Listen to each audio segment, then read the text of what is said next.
Hi guys, welcome back with me again in this channel. On today's tutorial, I'm going to show you how you can show the real-time network speed on Android phones. So if you want to know what or how much the network speed that you are currently using, here's how you're going to find the real-time network speed on your Android phone. So go to the settings on your Android phones, and then here find the network and internet setting, tap on that, and then here just scroll down and you'll see show real-time network speed. Or if you cannot find it in here, you can just click on the search column at the top and then just type in network speed, this one.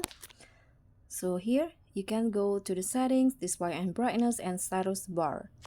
Okay, so this is the show real-time network speed. Just enable it by clicking on the circle just like that. And as you guys can see here at the top, there will be this notification or info, the speed of your internet. So that's all for me. Thank you so much for watching. Don't forget to like, comment, and subscribe. Also click on the thanks. Bye.